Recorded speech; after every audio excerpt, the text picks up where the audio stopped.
let's move on now to the Las Vegas Raiders and our free agency recap series. But before we do that, if you've not already, hit that subscribe button and ring that bell to get notified when we create new content. It's the easiest way to help out our channel. And right now, we're trying to keep growing our community. We're currently sitting at over 1,000 subscribers, a goal that we didn't think that we'd accomplish this soon. So we're greatly appreciative of joining our community. And with that being said, Ryan, let's get into it. Let's do it. The Las Vegas Raiders have been very busy in the offseason. Their busiest team by far. Oh, yeah. There's a list on NFL free agency tracker and also on Over the Cap. Just is by far the longest, I think, that I have seen. And so it's let's get right into it because we're going to have a lot to recap here. And starting out, obviously, with one of their biggest losses, just elephant in the room, Derek Carr, no longer there, moved on to the Saints. Do you agree with that decision? Do you disagree with that decision? I disagree with that decision, especially with the guy that you replaced him with. I think you got a slightly worse version of what you already had. So, and granted, you're paying him $13.5 million less, but still, I think you had a franchise quarterback in place and you let him walk. So, I think that was a strange move on Josh McDaniels and the Raiders' part. However, I'm going to reference this a couple times. You look at what he did when he took over as head coach in Denver and completely altered the organization into what he wanted it to be. And we all saw how that turned out. So it'll be interesting to see what happens here. Yeah.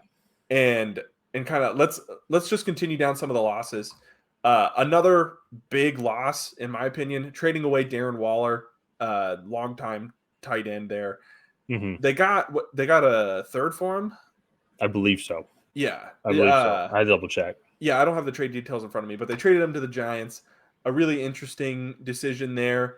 And then so I will say the only thing with the Darren Waller trade is when healthy, he's one of the best tight ends. He is sitting at 31. Yeah, he's 31. He's been struggling with injuries during these past couple of years, so to say. And so let me double check.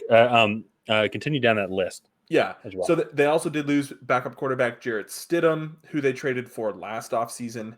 And then as well as Andrew Billings, the interior defensive lineman.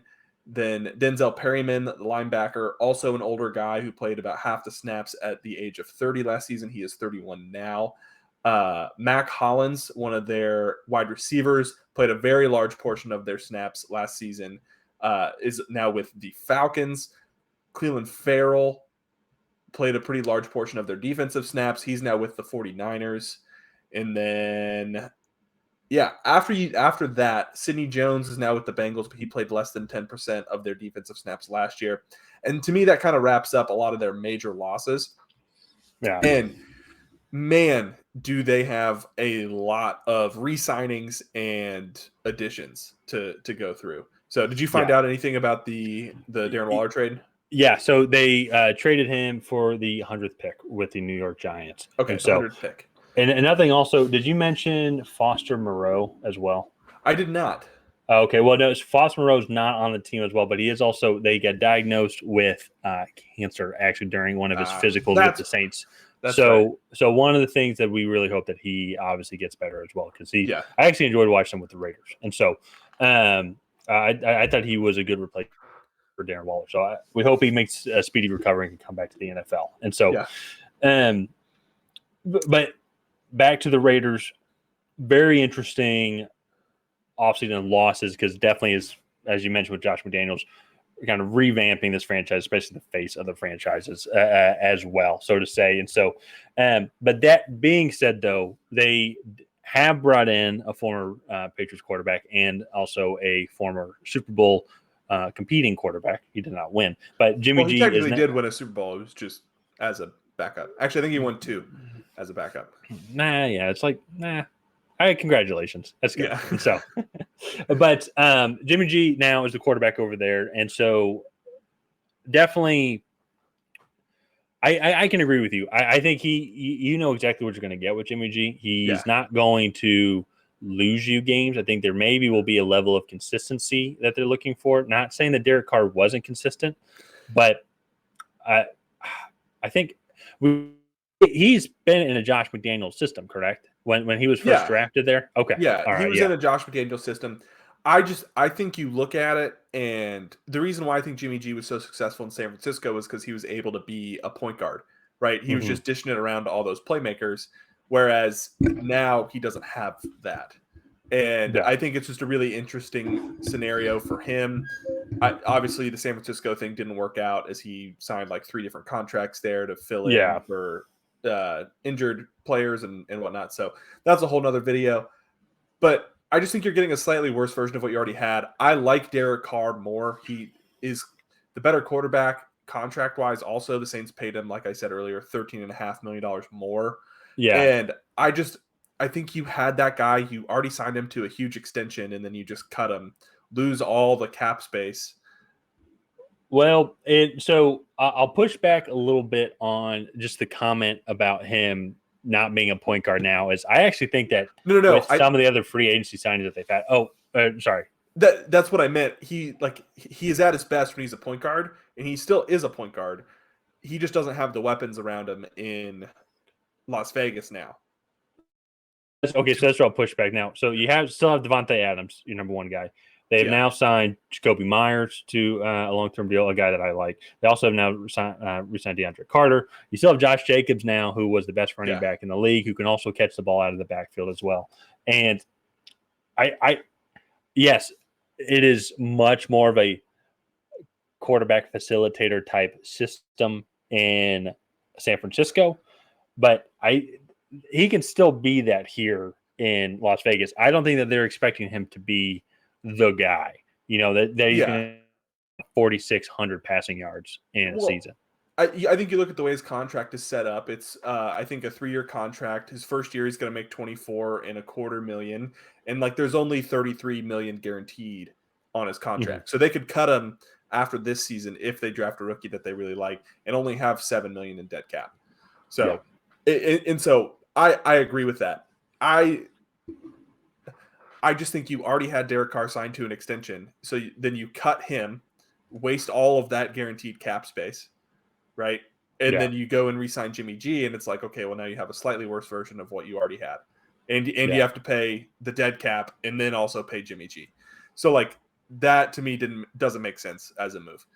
But and then kind of transferring over, I do like the Jakobi Meyers signing. Jakobi Meyers is a really solid wide receiver, not a world beater by any means, but I think you couple him with Devontae Adams, you have some really good size. Jakobi Meyers is a really good route runner.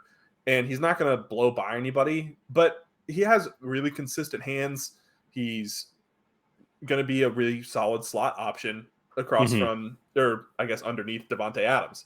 So I like that one. They re-signed Josh Jacobs to a franchise tag. It was a franchise tag, yeah. Yeah, and then Marcus Epps, I think, is another underrated signing that they had, the safety from Philadelphia. I really like that one. And then I'll just start listing them off. Robert Spillane, linebacker. Brandon Facyson from the Colts, cornerback. Austin Hooper, which is a relatively recent one. And then Brian Hoyer, the backup quarterback from the Patriots. David Long, DeAndre Carter, you already mentioned. John Jenkins, interior defensive lineman. Duke Shelley. And then... oh my gosh, there's so many. No, there's so many other more that were kind of your role players. Yeah, they're going to be role players, and so that's I guess the synopsis of their offseason. But they've lost a lot, they've added a lot. It's going to be really interesting to see how good they are in 2023, because when you see these types of transitions, there's usually a learning curve, and then the teams either don't do well or they take off. Yeah, and that is what I'm thinking is going to happen here. With not saying that there's not potential, but it definitely is a big transition, because it's not like it's just a couple pieces that are moving. Like just we're going to talk about the Chiefs, and so it's like they lost Orlando Brown Jr. Then you bring in Jawan Taylor. There's going to be that learning period, and it's going to be a little bit drop in talent, but it's just one piece. It's just one piece. This is a lot of pieces that are going along, and a lot of different role players that are coming in, and they're just role players. They're not going to be game-breaking guys. And so what if they don't pan out? So it's going to be interesting. just to see how they are. But that also being said, like you go look at their schedule last year. I think they only got blown out in one game. Yeah. Now, excluding the final game of the year, like not counting that one. But I think it was the Saints game. Every other game, I think they lost by like one possession or something. So last year also could have been a really good year for them as well. Yeah. So if the pieces that do stay, if they build off that, and then they can these pieces that they bring in hit, maybe it could be a good season for them. Maybe they can make a playoff run. And an already loaded AFC West. Yeah, and I think you look at what they've done. I think it's a lot of Josh McDaniels guys, and I think they're going to run a system really similar to, well, obviously really similar to what New England used to run, but they're going to try to implement the Las Vegas Patriots and run that type of system. So I do like what he's done. I do have a lot of hesitancies because of his track record with Denver and what he did there. And then, I mean, Denver was, then Peyton Manning came and there was a whole other thing, but Denver was not good under Josh McDaniels. So yeah. They won a playoff game with Tim Tebow. Yeah, but it was a wild card game against the Steelers. Like it wasn't exactly like they went into Foxborough and beat the Patriots. Yeah, a Tom Brady led Patriots. They should have won that game. So, let's move on though. Now we've talked a lot about. I mean, there's a lot of stuff to cover with them, and their offseason transactions. But let's now talk about what they going to do in the draft. And at number 7, I don't know what they're going to do. Like I feel fairly confident on at least positionally, like for the Falcons are picking next. And also it's my team, but I've thought about it. But I feel confident that like they're going to go one or two directions. It's like they could go with all the top players that are going to be available. They can go any direction. They can absolutely go any direction. They could add, I think Tyree Wilson, the edge rusher from Texas Tech, could still be on the board. I think Jalen Carter might still be on the board. Yeah, Jalen Carter. Yeah. One of the top corners. Yeah, could be on the board. Or the second corner. You can still go with the other guy that's not taken between Christian Gonzalez and which are, we've said this a lot in this draft, but it's kind of 1A, 1B. It's whichever one fits your style a little bit better. So they could go that route. And then I think there's also the Raiders in the quarterback run, right? Yeah. We can kind of mention Jimmy Garoppolo's contract earlier in the video. He only has 33 and 3/4 million guaranteed in his contract, and he's making almost 25 of that this year. Yeah. And so like that is that's a pretty easy contract to get out of. If you have a guy come in, he can sit, and then you can cut Jimmy next offseason. So and also look to me at some of the other weapons that they added on. It's like I think they're going to extend Josh Jacobs after this year and see how he does. But then you have Devontae Adams for several years, Jakobi Meyers signed on for several years. Then there was another guy I thought that signed on for a couple other years, or I think several offensive linemen. Oh shoot, who was it? Dang. I'm blanking on it. Now, but you're building up that foundation around of maybe having an offense built around this young quarterback. And just me thinking about it, and you talking about Josh McDaniels and his tendencies, I can see that also being like, I want to mold my quarterback after him. And if I can see him going the route of, if the guy I like is there, and I'm just going, he has to know that CJ Stroud and Bryce Young is not going to be there. So if it's Anthony Richardson or Will Levis, if the guy I like is there, we're going to take him. If he's not there, then I can see them going Jalen Carter, Tyree Wilson, Christian Gonzalez, Devin Witherspoon. Because the corner is also a spot that they address a lot in the offseason as well, but still having more youth and more depth, having a lockdown corner in the AFC West is going to be much needed. I can also see them going offensive line as well. We could see this maybe being the first offensive lineman that comes off. And I'm trying to remember everything that we have addressed, and they have addressed the offensive line a decent bit, mainly though with just re-signings. And their offensive line last offseason did well, but their only starter that they re-signed was Jermaine Illuminor. Yeah, my handwriting sucks. But so they re-signed him. Everything else was depth pieces, so maybe they could also go offensive line, just adding more youth. Now that I say that, though, they were 10th last year. I mean, maybe they go interior. Yeah. But anyways, a lot of different ways that they can go. Like it's who knows. That to me is like the first piece I think of now. If we don't know if they're going quarterback now after Jimmy G, then the dominoes are going to fall from there. Like they're going to affect so many people's lives. Yeah. Oh, for sure. And it's a really interesting, I guess, situation that the Raiders are in because they could go in so many different ways.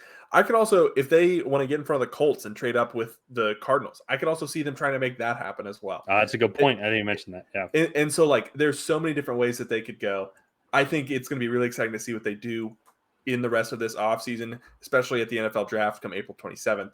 So let's go ahead and wrap up the Las Vegas Raiders offseason recap there. Again, if you guys have not already, please go ahead and like and subscribe and smash that bell so you get notified when time I create new content.